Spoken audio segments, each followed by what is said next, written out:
Alright, let me tell you about this place. Evergreen Asylum. The thing about urban exploration, urbex, whatever you want to call it, is that most people think it's about adrenaline.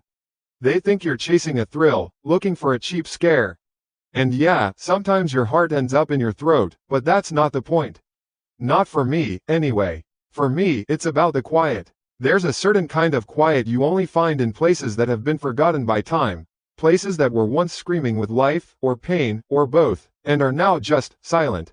It's a heavy, respectful silence. It's like stepping into a photograph. And I was good at it. You have to be. This isn't a hobby for amateurs who wander in with their phone flashlight and a death wish. I'm Nate. I was 28 at the time this happened, and I'd been doing this for almost a decade. My setup was solid: a high-lumen headlamp, a backup mag light, my Canon 5D with a wide-angle lens for those big, empty room shots, a first aid kit, and, of course, the general-purpose toolkit. The star of that kit was a 2-foot steel crowbar, not for breaking in, usually, more for getting out of places you accidentally get stuck in, or for a little persuasion on stubborn doors. Evergreen had been on my list for years. It was the white whale for explorers in my state. Shut down in the early 90s after some kind of funding scandal and patient abuse allegations. The classic story: it sat on a hill miles from the nearest town, slowly being reclaimed by nature. I'd seen pictures online, of course, but you never really know a place until you're breathing its air. And the air, even from the rusted front gate, smelled like damp earth and history. I parked my beat-up Tacoma about a half-mile down the overgrown access road, hidden by a thicket of pines. It was late afternoon, that perfect golden hour when the sun is low and everything is cast in long, dramatic shadows. Perfect for photos. The fence was a joke, a mess of rusted chain link with a section that had been peeled back by a fallen oak tree years ago. I slipped through without a sound. The hospital itself was a monster of red brick and darkened windows, a huge, sprawling H-shaped building with ivy crawling up its face like green veins. It was beautiful, in a sad, imposing way. I did a full lap of the perimeter first. That's rule 1, know your exits. I found what I was looking for on the ground floor of the west wing. A bathroom window where the wooden frame had rotted clean through. A little push and a splintering crack, and a section of frame and glass tumbled inward. It wasn't elegant, but it was an invitation. I swung my legs over the sill and dropped quietly onto the tiled floor. And there it was, the quiet. It hit me immediately. Total, absolute silence. My boots crunched softly on shattered tiles and dust. The air was thick, heavy with the smell of decay, plaster dust, and something else, a faint, sharp chemical tang that clung to the back of my throat. Antiseptic. Even after 30 years, the ghost of the hospital's smell remained. My headlamp cut a perfect white circle through the gloom. I was in a patient bathroom. The mirrors were spider-webbed with cracks, the sinks filled with rust-colored water and dead leaves. I moved out into the main hallway of the ward. It stretched out before me, a long tunnel of darkness punctuated by the open doorways of empty rooms. Peeling paint hung from the ceiling in long strips, like shedding skin. A gurney lay on its side, one wheel still spinning almost imperceptibly. You know, this is the part that I love. That feeling of being the only living person for miles. I was in control here. This was my sanctuary, a museum where I was the only visitor. I unslung my camera. The click of the shutter sounded like a gunshot in the stillness. I took my time, framing shots. The way the fading light from a grimy window hit a row of overturned metal bed frames. The name, Mary, scrawled in a child's handwriting on a door in what must have been the pediatric ward. The chaotic beauty of it all. It was peaceful. I felt safer there than I did walking through the city at night. Honestly, I spent maybe an hour in the patient wings, just methodically moving from hall to hall, floor to floor. The place was massive. I saw the common rooms, with their bolted-down tables and a television set with a smashed screen. I saw the isolation rooms, their doors thick and heavy, with a small, barred window at eye level. I didn't linger there. Some places hold on to their misery a little tighter than others. My real target, though, was the administration wing. That's where you find the good stuff. The records, the offices, the heart of the machine. I found it connected to the main lobby, which was a wreck. The reception desk was splintered, and the floor was a sea of soggy, molded paperwork. The director's office was at the end of the hall. The plaque was still on the door: Drive. Alistair Finch, Director. The door was slightly ajar. I pushed it open and a cloud of dust billowed out, catching in my headlamp's beam like a galaxy of tiny stars. The room was exactly what you'd expect. A large oak desk toppled over, bookshelves emptied onto the floor. It had been thoroughly ransacked, probably by the first wave of vandals decades ago. I poked around for a bit, my boots crunching on broken glass. It was mostly junk, but then I saw it. Against the far wall, half hidden behind a fallen bookshelf, was a 4-drawer steel filing cabinet. It was old, gray, and looked like it belonged in a military bunker. And unlike everything else in the room, in the entire goddamn hospital, it seemed, it was pristine. Not a dent, not a scratch of graffiti. And the drawers were all shut tight. Now, my curiosity, which had been a low hum, spiked. I ran my gloved hand over it. Cold, solid steel. I tried the top drawer. It didn't budge. I tried the next one. MP. Locked. I tried all of them. Locked. Each and every one. Someone, long ago, had made sure these files were secure. Why? Why this one cabinet when the rest of the place was picked clean? What was in here that was so important? My mind started racing. Could be patient records, sure, but why lock them up so tight when thousands of other papers were left to rot in the lobby? Maybe it was financial documents from the scandal. Staff records. Something they didn't want anyone to see. The mystery was irresistible. It was the reason I did this. The little puzzles left behind by time. I dropped my backpack and pulled out the crowbar. The heavy steel felt solid and purposeful in my hands. This was no longer just about photography. This was a treasure hunt. I looked around the empty, silent room. The only light was the cone from my headlamp.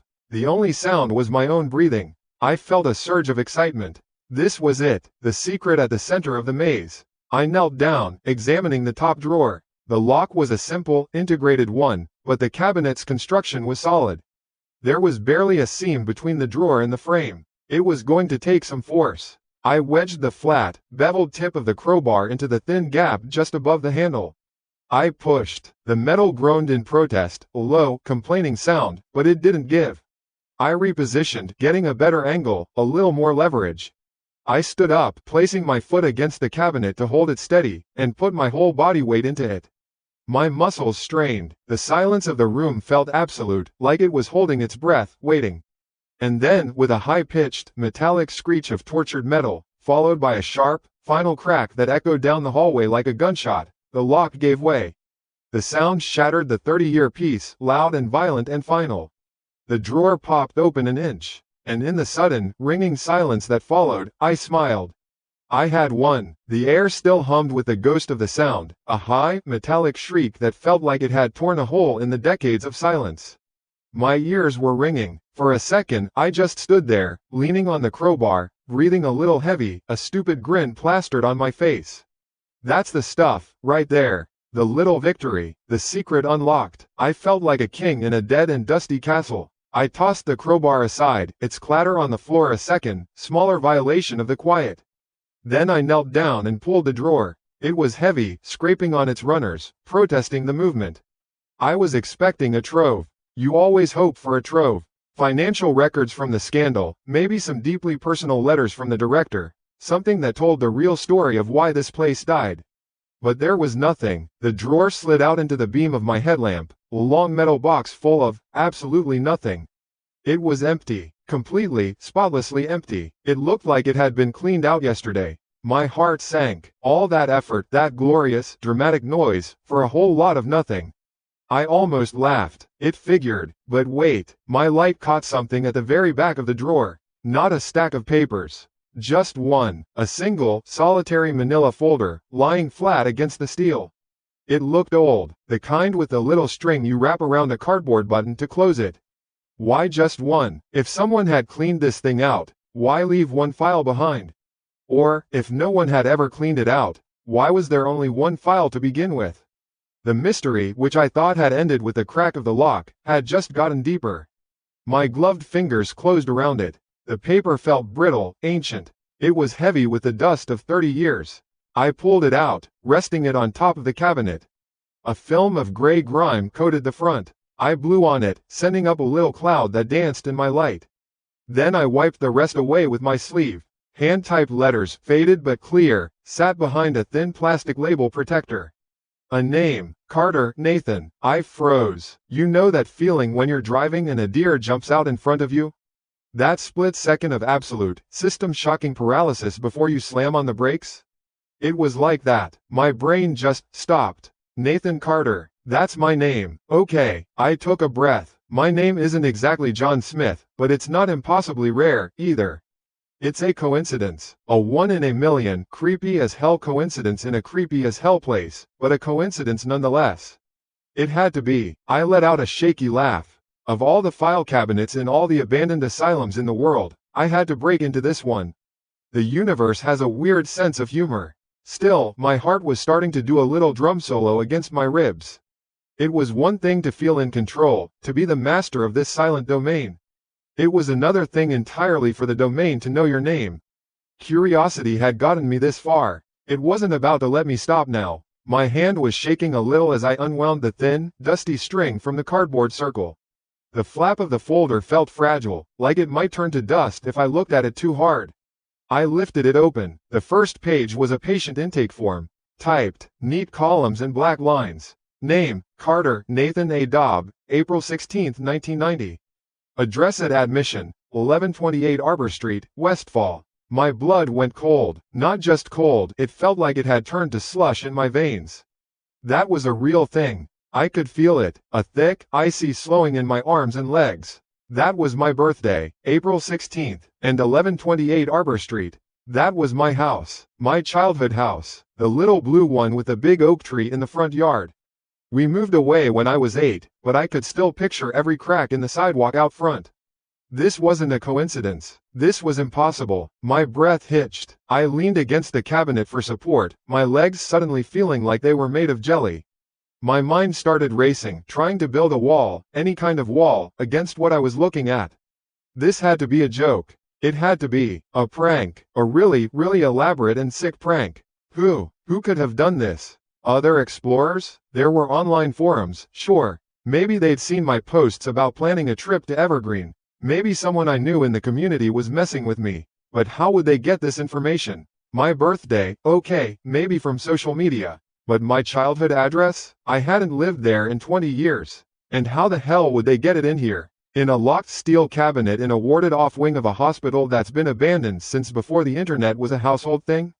None of it made sense. The logic crumbled the second I tried to form it. I forced myself to turn the page. Maybe there would be a clue, a punchline, something to prove this was all fake. And that's when I saw it. Glued to the top right corner of the page was a photograph. A small, square, black and white photo, yellowed at the edges. It was a kid, maybe 5 years old, with a terrible bowl haircut and a goofy, gap-toothed smile. He was missing his right front tooth. I have that exact same picture in a shoebox at my mom's house. I remember my dad taking it on our front porch. I had just lost that tooth trying to eat a frozen popsicle. It was me. I dropped the folder. It fluttered to the floor, landing with a soft, papery sigh. I stumbled back, my headlamp beam cutting a frantic, wild path across the trashed office. The walls, the floor, the door, everything suddenly felt wrong. The quiet wasn't peaceful anymore. It was predatory. The shadows weren't just dark, they were watching. I was the only living person for miles. I had been so sure of that. It was the entire point. But someone knew I was coming. Someone had been here. Someone knew my name, my birthday, my old address. Someone had a picture of me as a 5-year-old boy. And they had put it all inside a file, locked it in a steel cabinet, and waited for me to find it. My chest was tight. I couldn't get a full breath. I had to get out. My whole Urbex creed, all the rules, they all went out the window. Know your exits. Stay calm. Forget it. The only rule left was run. I bent down, my hands trembling violently now, and picked up the folder. I don't know why. I should have left it. I should have just bolted. But I couldn't. It felt like leaving a part of myself behind. I had to see the rest. I had to know what the punchline was. My fingers fumbled, flipping past pages of medical jargon I didn't understand. Notes about episodes of dissociation, inability to distinguish reality from fabrication, violent reactions to staff. It was nonsense, a script from a bad horror movie. It wasn't real, it couldn't be. I got to the last page. It was mostly blank, a final assessment sheet. At the bottom, there was a single, handwritten entry. The handwriting was different from the neat, clinical notes on the other pages. This was a scrawl, angry, impatient, written in thick, black ink that had bled slightly into the old paper. Just 2 short sentences. I held it up, my headlamp beam shaking, making the words dance. Diagnosis. Patient suffers from profound delusions of a normal life existing outside the institution. Prone to escape attempts. My world tilted on its axis. The words didn't compute. They were just letters on a page, but they carried a weight that was crushing me, sucking the air out of my lungs, out of the entire room. The confidence I'd walked in here with, my feeling of safety and control, it was a joke. A delusion. The file wasn't telling a story about a stranger who happened to be me. It was telling a story about me. Right now, exploring this hospital, believing I had a life, a car, an apartment in the city. A life outside, prone to escape attempts. My exploration, my hobby, my whole identity as this free, adventurous guy, was it just an escape attempt? Was I not an explorer discovering a forgotten place, but a patient, lost on the grounds, thinking he was free? No, no, God, no. I shook my head, trying to clear it. It was a prank. It had to be. A mind-bending, terrifyingly well-executed prank. That was the only thing that made sense. I was Nate Carter, a 28-year-old photographer. I was sane. I was free. I was holding a very, very sick joke in my hands. I stood there in the suffocating silence of the director's office, the folder clutched in my white-knuckled grip, my own breathing roaring in my ears like a freight train. The beam from my headlamp was fixed on the open doorway, a rectangle of pure, oppressive darkness leading back out into the long, dead hallway. I had to get out. Right now, prove the file wrong, get back to my car, my apartment, my life. And in that moment of absolute, desperate resolve, as I took my first step towards the door, a sound cut through the silence. It was not the groan of an old building settling. It wasn't the wind. It was a soft, sharp, distinct sound. From down the hall, click, like a deadbolt sliding quietly home. It didn't make sense. It was just a noise, a tiny little mechanical sound in a building full of groans and sighs. But I just knew, this one was different. This wasn't the building settling. This wasn't wind rattling a loose window frame somewhere down the hall. This was deliberate, clean. It was the sound of a purpose. My body moved before my brain did. My hand, slick with sweat inside my glove, shot up and slapped the switch on my headlamp. The world vanished. I was plunged into a blackness so complete it felt like a physical weight, like being wrapped in a thick, velvet blanket. My breath caught in my throat. I stood there, frozen in the director's office, my muscles screaming to run but my legs locked in place. And then there was the silence. It wasn't the same silence I'd walked in with. That silence was peaceful, a dead and dusty quiet that I was in charge of. This was different. This was a listening silence. It felt heavy. It felt like it was holding its breath right along with me. Every creak of the ancient floorboards under my weight, every rustle of my jacket, suddenly felt like a foghorn in a library. I was the one making all the noise. I could almost feel ears out there in the dark, turning in my direction. My heart was a frantic drum against my ribs, so loud I was sure anyone in the building could hear it. The words from the file were screaming in my head. Prone to escape attempts. The click, the lock. It was a joke. It had to be. Some sick, twisted prank by other explorers who'd somehow figured out I was coming. That was the only thing my brain would accept. But the explanation felt thin, papery, like the file itself. I had to get out. That was the only thought that managed to cut through the fog of panic. Get to the car, drive away, prove the file wrong, prove that I wasn't a patient having a delusion. I was an explorer who got pranked. That's all. I bent down slowly, my movements stiff and clumsy in the dark, fumbling for my backpack. My fingers brushed against the folder on the floor. I didn't want to touch it. I wanted to leave it there, let it rot. But I couldn't. I couldn't leave my name, my face, in this place. With trembling hands, I grabbed it, not even daring to look at it, and shoved it deep into the main compartment of my pack, zipping it shut with a sound that felt deafeningly loud. Right, time to go. I clicked my headlamp back on. I couldn't run blind. The beam cut a shaky, nervous circle on the floor in front of me. I crept out of the office, my back pressed against the wall, my head on a swivel. The long hallway stretched out before me, a tunnel of peeling paint and shadowed doorways. Every dark opening looked like a mouth ready to swallow me. Every pile of debris looked like a figure huddled in the dark. This wasn't fun anymore. The thrill was gone, replaced by a cold, primal fear I had never felt before. This wasn't my playground. I had walked into somebody else's house, and they had just locked the door behind me. I started moving faster, my boots scuffing on the grit-covered linoleum. It was a half jog, half scramble. I kept telling myself it was a prank. It had to be. I'd get to the front gate, find a note taped to it that said, "Gotcha," and I'd have a hell of a story to tell. A terrifying story, sure, but a story with a punchline. I burst out of the administrative wing and back into the main entrance hall. The vast, vaulted room was just as I'd left it. Dust motes danced in the fading daylight that filtered through the grimy arched windows high above. And there it was, the massive, wrought iron gate that was my way out. A wave of relief washed over me, so strong it almost buckled my knees. I could see the thick timber I'd wedged between the bars to keep it from closing.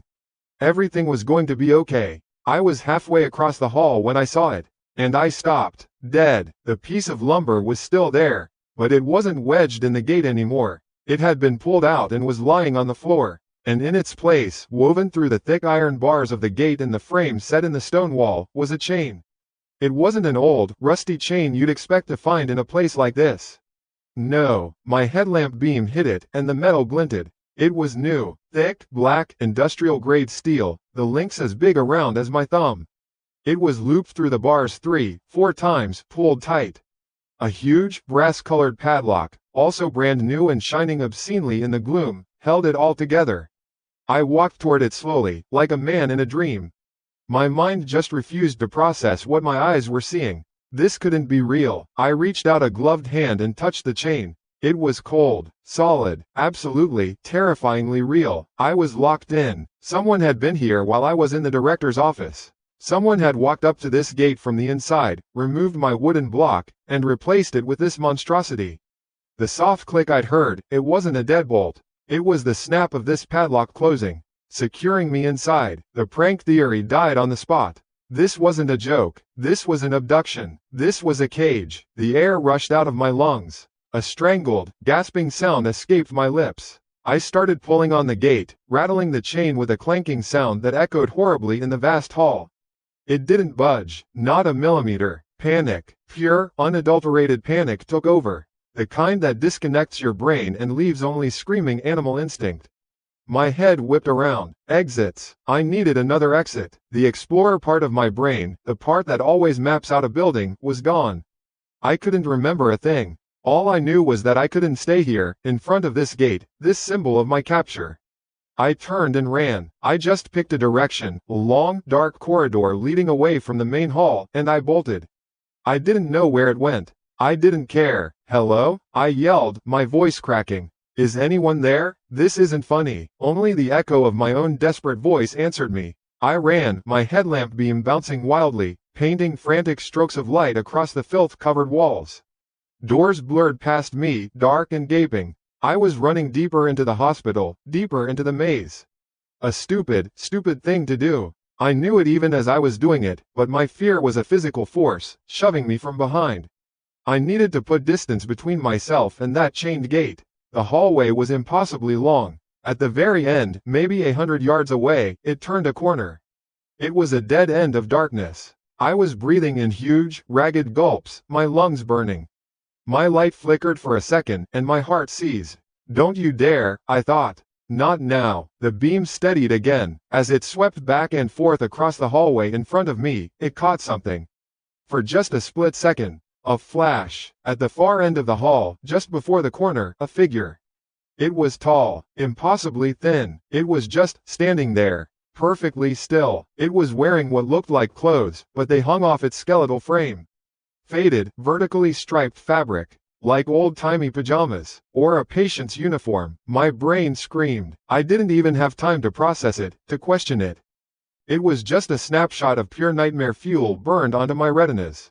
My light had swept past it. I yanked my head back, throwing the beam down the corridor again to the same spot. It was empty. The figure was gone, but it hadn't just vanished. One of the doors on the left, a dark rectangle of absolute black, was now slightly ajar.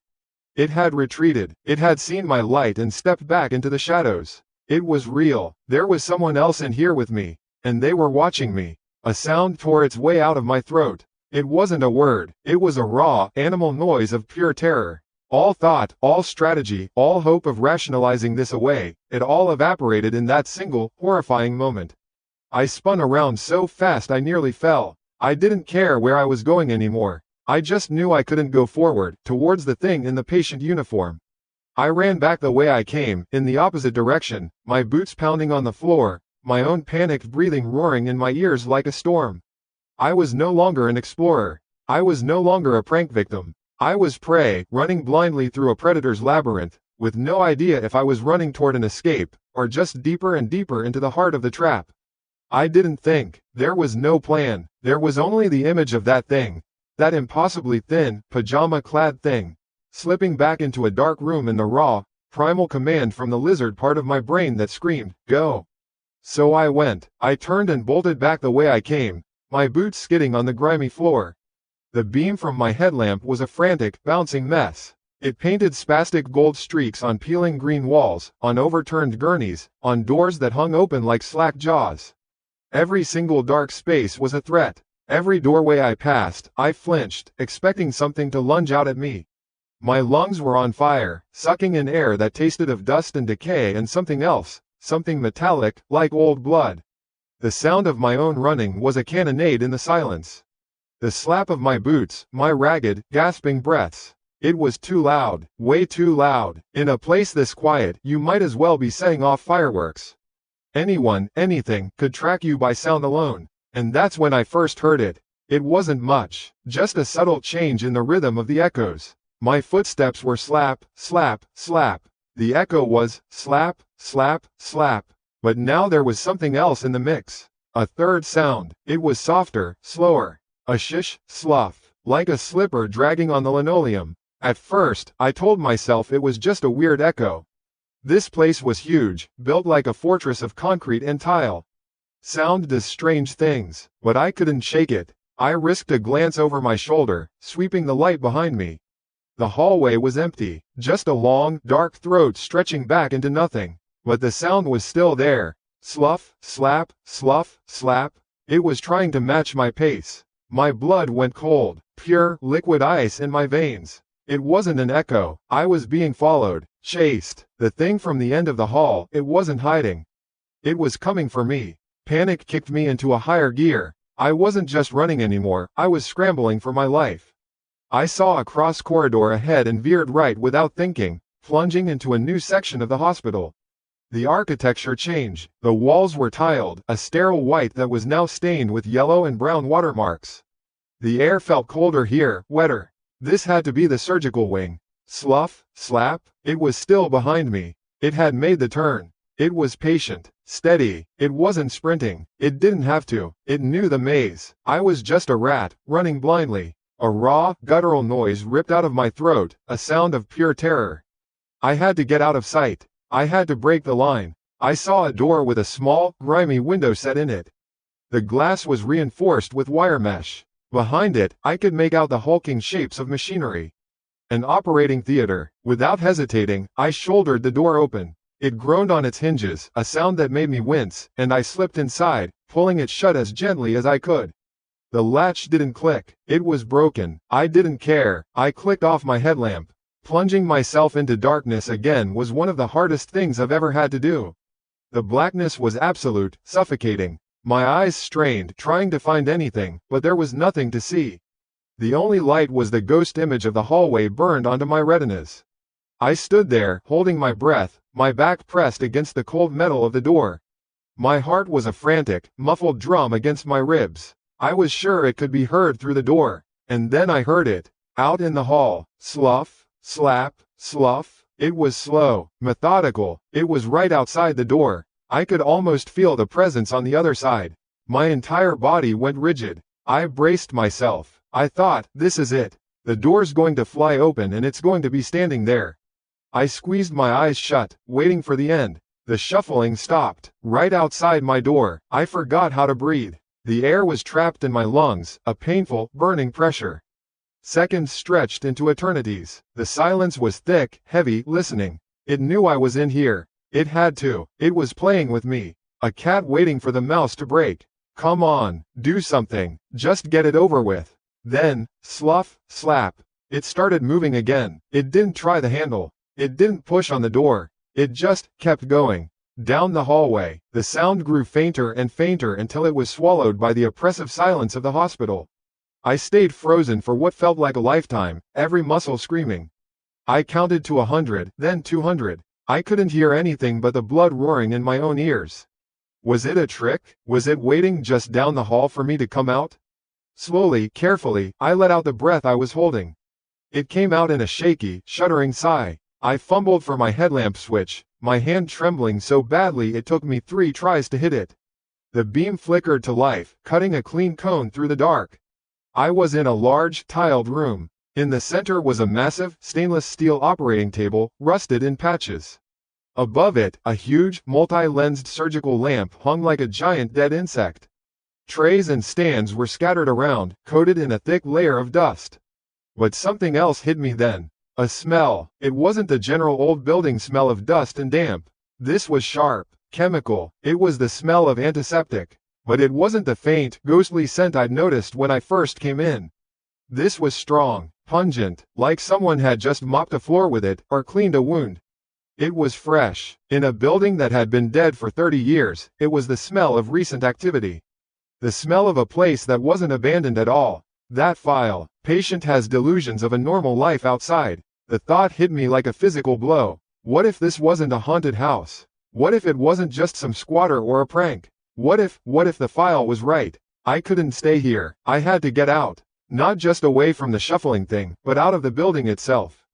To my car, to the city, back to my life. I had to prove it was real. I cracked the door open a sliver and peeked out. The hallway was empty. I listened. Nothing. Taking a massive leap of faith, I slipped back out into the corridor and started moving, fast but quiet this time, a forced, panicked stealth. I kept going, deeper into the building. I didn't want to double back towards the main hall and that chained gate.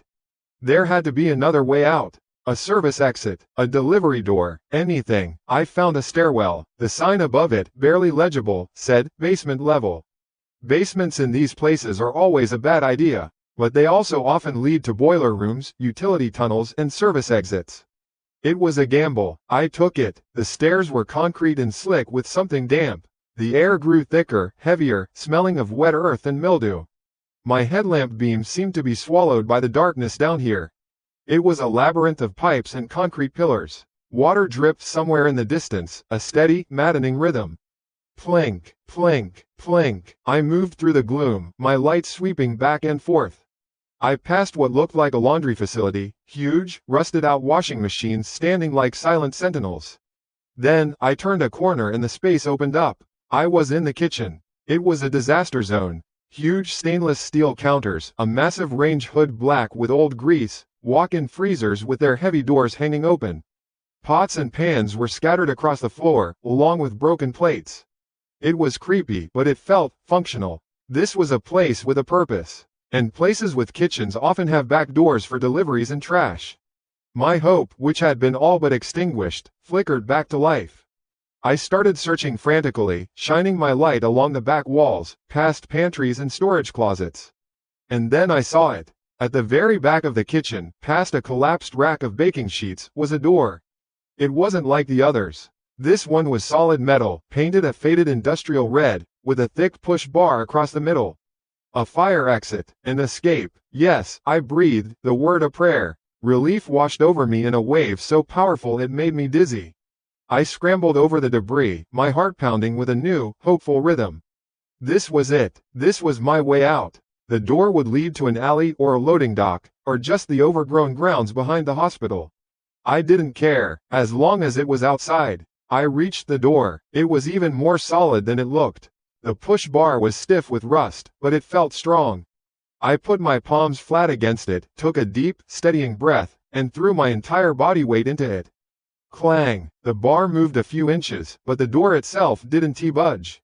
It was jammed, rusted shut, fused to the frame by 30 years of neglect. No, I whispered. No, no, no. I tried again, hitting it with my shoulder. A jarring pain shot through me, but the door just shuddered.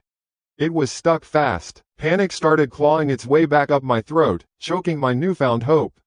I grabbed the bar with both hands and pulled. Nothing. I kicked it, a loud, hollow boom echoing through the kitchen. It was useless. I was leaning against it, panting, sweat pouring down my face, my mind racing. I needed leverage, a pipe, a crowbar, my pack. I had a crowbar in my pack, and that's when I heard it again. It wasn't distant anymore. It wasn't on the floor above me. It was close, here, in the basement with me. Slough, the sound of a worn slipper on the gritty concrete floor. Slap, the sound of the other foot, hitting the ground with more force. It was coming from the direction of the stairwell I'd just come down. Getting closer, slow, patient, inevitable. Slough, slap, slough, slap. It knew where I was. The sound of me fighting the door had been a dinner bell. I was trapped, pinned between a door that wouldn't open and the steady, shuffling advance of the thing that was hunting me. My back was pressed against the cold, unmoving metal of my only escape. There was nowhere left to run. Slough, slap, just around the corner now. Any second, the beam of my headlamp would find it. Any second, the sound stopped, just like that. One moment, the rhythmic, terrifying slough, slap, was the only thing in the universe. The next, a profound, heavy silence crashed down on me. I think that was worse. Way worse. The silence meant it was here. It had found its spot. It was listening, waiting. My back was fused to the cold metal of the fire door. It felt less like a potential escape and more like a wall at the end of a firing squad lane. The cone of my headlamp was a trembling, frantic thing, dancing across the grimy stainless steel counters and the skeletal remains of cooking equipment. It was a single point of light in an ocean of absolute blackness. I didn't dare swing it back towards the entryway to this kitchen. I didn't want to see. I knew if I saw it, my heart would just give up, right then and there. My breath was trapped in my chest, a hot, painful lump. I was trying to make myself smaller, trying to melt into the door, trying to stop existing. Every rational thought had abandoned me. The file, the chained gate, the figure in the hallway, it all swirled together into a single, cohesive nightmare. This wasn't a game. This wasn't an exploration. This was an execution. My mind raced, trying to find a reason. A squatter. It had to be a squatter. Some dangerously unhinged homeless person who'd claimed this place. That made sense. It felt better than the alternative swirling in the back of my head, the words from the file. Patient has delusions of a normal life outside. I squeezed my eyes shut.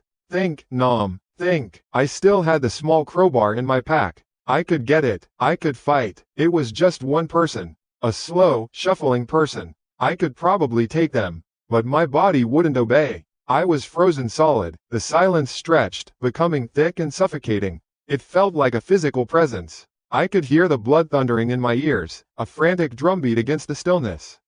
Plink, plink. Water dripped somewhere far off in the basement. And then, a voice. It wasn't a growl. It wasn't a scream. It was soft, raspy, old, and it came from directly behind me. So close I could feel the ghost of breath on my neck.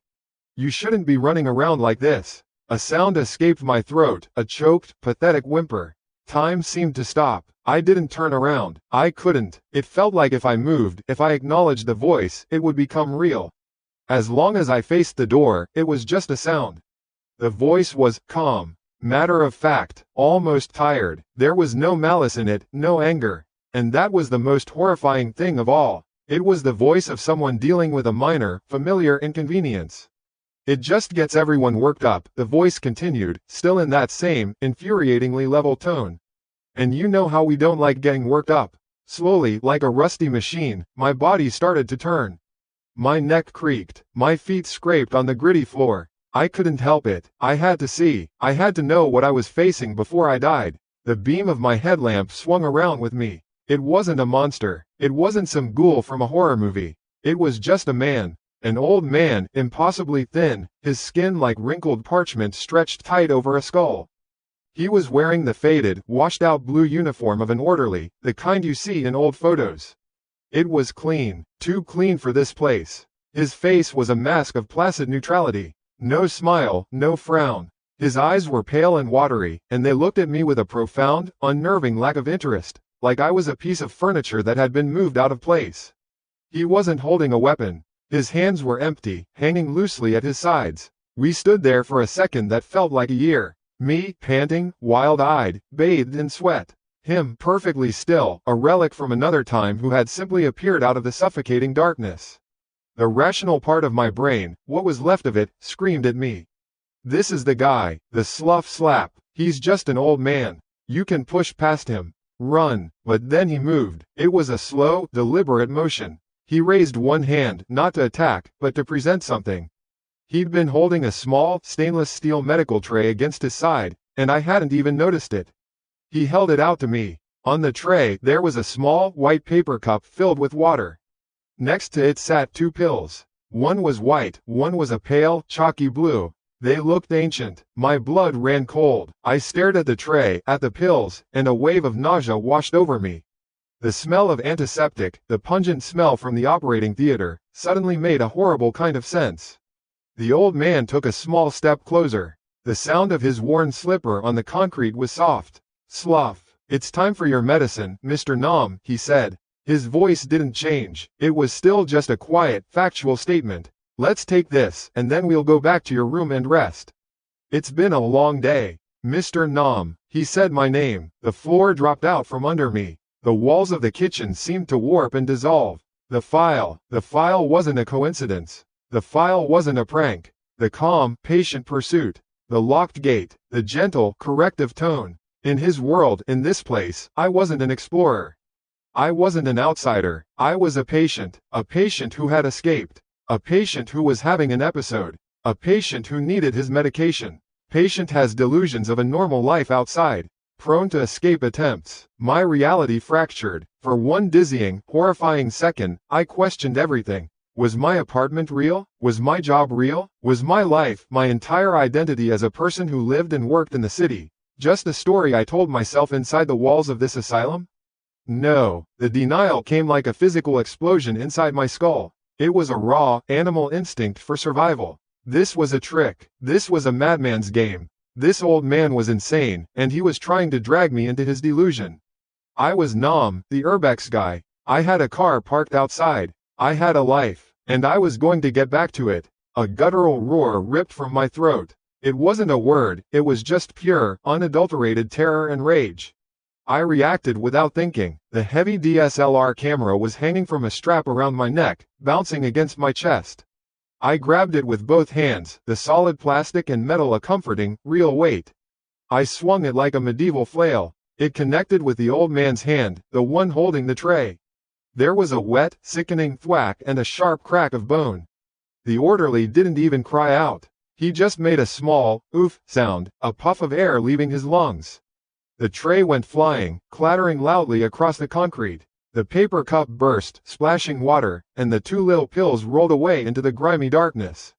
The old man staggered back, cradling his wrist. For the first time, an expression crossed his face. It wasn't pain, it was a look of mild, disappointed surprise. As if I'd just done something profoundly rude, like knocking over a teacup at a party. That was my chance. I didn't wait to see what he would do next. I spun back to the fire exit, my mind a white-hot blank of pure survival instinct. I didn't bother with the push bar. It was useless. I took 2 running steps and threw my entire body, all 180 pounds of adrenaline-fueled panic, into the door with my shoulder. Boom! A shock of pure agony shot through my arm and side, but I saw the door frame shudder. A shower of rust and dried paint flakes rained down. I could see a sliver of darkness where the door had separated from the frame. It could move. No, you don't, the old man's voice said behind me, still weirdly calm but now with a new edge of urgency. That's not allowed. I ignored him. I backed up again, squared my shoulders, and charged. Boom! The sound was deafening in the enclosed space. The metal groaned, protested. This time, I heard a distinct pop as one of the ancient, corroded hinges began to give way. The sliver of night widened to an inch. I was screaming now, just wordless, frantic sounds of effort and terror. I hit it a 3rd time, putting every last ounce of my will, my fear, and my desperate need to prove my own existence into the blow. Crunch! The top hinge sheared clean off. The door, now hanging crookedly, burst open with a tortuous shriek of twisting metal. Cold night air hit my face like a slap. It was the most beautiful thing I had ever felt. It smelled of damp earth, of rain, of freedom. I didn't hesitate. I stumbled through the opening, my feet catching on the warped metal at the bottom of the frame, and I fell sprawling onto wet grass and mud. I scrambled to my feet, my ankles screaming in protest. Behind me, the broken door swung slowly on its one remaining hinge, a metallic scraping sound that echoed in the sudden, vast quiet of the outdoors. I didn't look back. I couldn't. I just ran. I ran through the overgrown courtyard, thorny bushes tearing at my clothes, my lungs burning. My only guide the distant, faint glow of the streetlights beyond the hospital's decaying walls, towards the spot where I'd left my car, my lifeline to a world I now had to fight to believe was real. The night air was a shock, so cold and clean it felt like being doused in ice water. It smelled of wet dirt and decaying leaves, the scent of life and freedom, and it was the most beautiful thing I had ever experienced. I hit the ground hard, my right ankle twisting under me with a sharp, electric pain. I didn't care. I scrambled up, mud slick on my hands, my whole body a symphony of agony and adrenaline. Behind me, the heavy fire door let out a final, metallic groan as it settled on its one good hinge, a broken jaw hanging open to the blackness within. I didn't look back. I couldn't. The thought of seeing that old man's face in the opening, his expression of placid disappointment, would have frozen me on the spot. So I just ran. I ran like I'd never run in my life. The overgrown courtyard was a nightmare of thorny bushes that clawed at my jeans and jacket, ripping fabric, snagging my skin. My lungs were on fire, each breath a ragged, desperate gasp that did nothing to quell the burning. My ankles screamed with every clumsy footfall, but the fear was a better painkiller than anything a doctor could prescribe. The only thing in my world was the distant, hazy orange glow of the streetlights beyond the sanatorium's crumbling perimeter wall. That was my North Star. That was reality. The car. I just had to get to the car. The frantic chase music in my head was my own ragged breathing and the thudding of my feet on the damp earth. I kept thinking I heard it behind me, that soft, awful slap of his slippers on the pavement. I'd flinch, run faster, my heart trying to beat its way out of my ribcage. But when I'd strain my ears, there was nothing, just the wind whistling through the skeletal trees and my own panicked sounds. Maybe the silence was worse. It meant I didn't know where he was. I finally burst through the last line of skeletal hedges and saw it. My beat-up 15-year-old sedan. It had never looked so beautiful, so safe. It was a chariot of salvation parked under the sickly orange light. I fumbled in my pocket for my keys, my fingers numb and clumsy. The little metal teeth felt alien in my trembling hand. For a second, a hot wave of panic washed over me. What if I dropped them? What if I couldn't find the right one? My hand shook so badly it took 3 tries to get the key into the lock. The click of the door unlocking was the loudest, most wonderful sound in the world. I threw myself inside, slamming the door shut and mashing the lock button. The sound of the other locks engaging was a series of swift, satisfying thuds. I was sealed in. I was safe. The keys were still shaking in my hand as I jammed them into the ignition. I twisted. Click R. Nothing. No, I whispered, the word a choked plea. No, no, no, come on. Not now. My eyes darted to the rearview mirror. The asylum was a vast, dark shape behind me, a sleeping beast. No movement. No one was coming. Not yet. I took a breath. A real one. I closed my eyes for a count of 2, like my dad taught me when I was a kid trying to tune a guitar. Okay, Alex, come on. I turned the key again, more deliberately this time, pressing the gas just a little. The engine sputtered, coughed, and then roared to life. I almost wept with relief. I threw the car into reverse, not even bothering to look, and stomped on the accelerator. The tires shrieked on the asphalt, and I swung the wheel, cranking the car around and pointing it toward the exit. I didn't ease onto the road. I shot out onto the derelict street, my headlights cutting through the darkness, and I floored it. I drove for what felt like an eternity before I risked a look in the rearview mirror again. The gates of Blackwood Sanatorium were shrinking behind me, a dark mouth receding into the night. There were no flashing lights, no running figures, no pursuit. There was nothing, just an old, dead building getting smaller and smaller until it was finally swallowed by the darkness. The further I drove, the more the rational part of my brain, the part that had been in a coma for the last hour, started to wake up. It was a squatter. It had to be. Some profoundly disturbed, lonely old man who had made the asylum his kingdom. He probably found that old uniform in a locker and my file in that office. It was a bizarre, terrifying coincidence, but it was a coincidence. He saw me, an intruder, and his broken mind just cast me in the role of a patient from a 30-year-old file. Yeah, that made sense. It had to make sense. Because the alternative was impossible. The decrepit, potholed road gave way to smoother county blacktop, and then, finally, the first familiar signs of the city suburbs. Streetlights became more frequent. I passed a 24-hour gas station, its fluorescent lights a beacon of normalcy. I saw other cars, people living their lives, completely oblivious to the fact that I had just clawed my way out of a real-life horror movie. Each sign of civilization was like a layer of armor being wrapped around my shattered nerves. Patient has delusions of a normal life outside. The phrase echoed in my head, unbidden. I shook my head, trying to physically dislodge it. He was a crazy person, I said aloud to the empty car.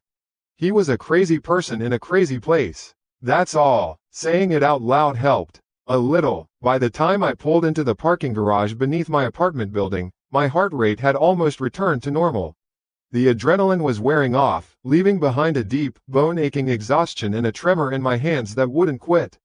I parked in my designated spot, turned off the car, and just sat there for a full minute in the quiet, sterile silence of the concrete garage.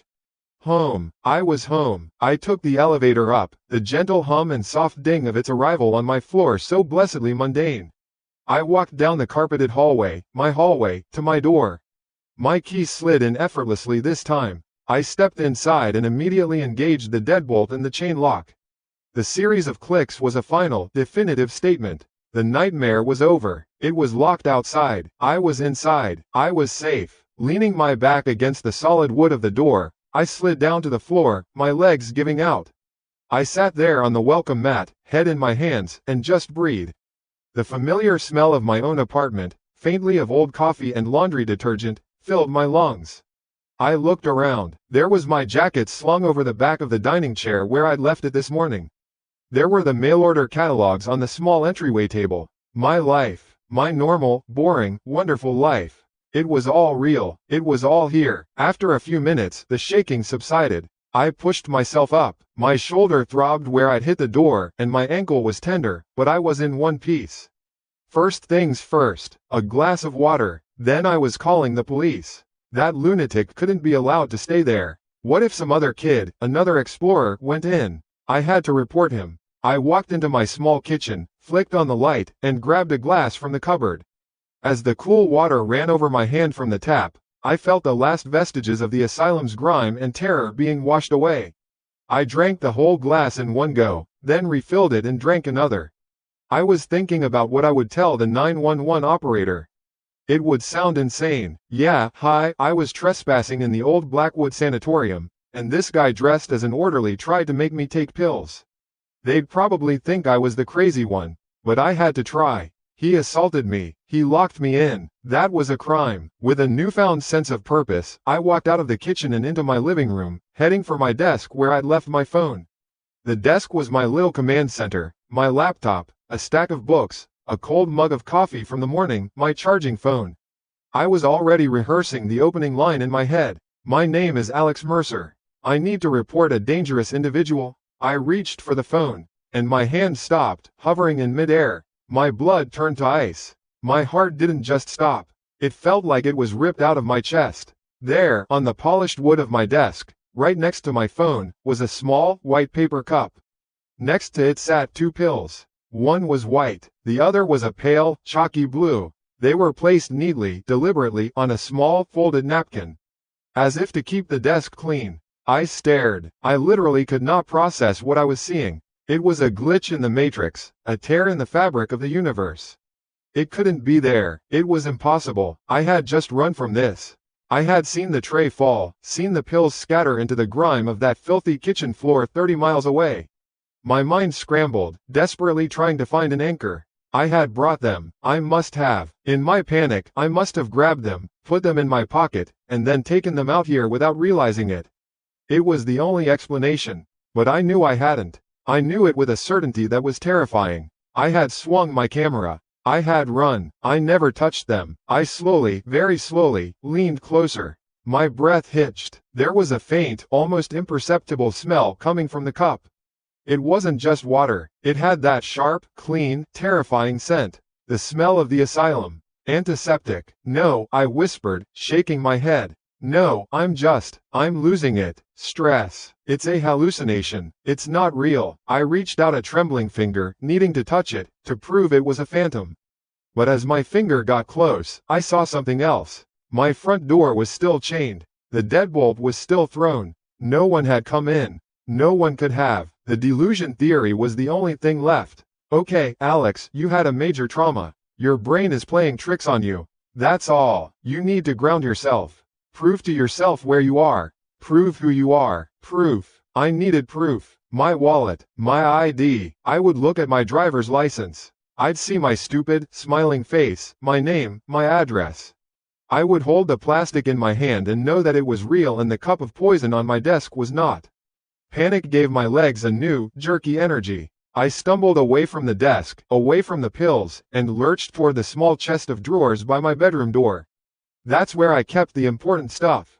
The things that proved I was me. In a metal lockbox in the bottom drawer. My hands were frantic now, no longer just trembling but shaking violently.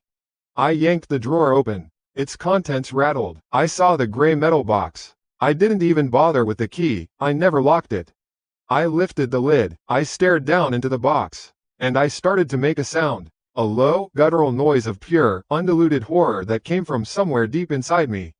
My passport was gone. My social security card was gone. My birth certificate was gone. My driver's license, which should have been in my wallet on top of the box, was also gone. I snatched the wallet, frantically flipping through the card slots. Credit cards, gym membership, a few crumpled $20 bills. But the clear plastic slot where my license had lived for the last 5 years was empty.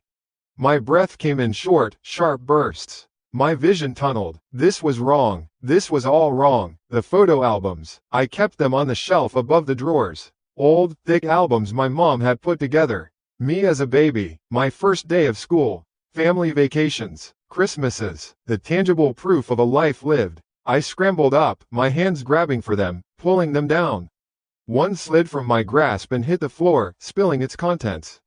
Photos scattered across the hardwood. I dropped to my knees, desperate, grabbing at the glossy squares. A photo of my 5th grade class. The spot where I should have been standing, next to my best friend Tim, was just empty space. A blank patch of wall. A photo from my high school graduation. My parents were there, smiling, holding a space between them where a cap and gown figure should have been.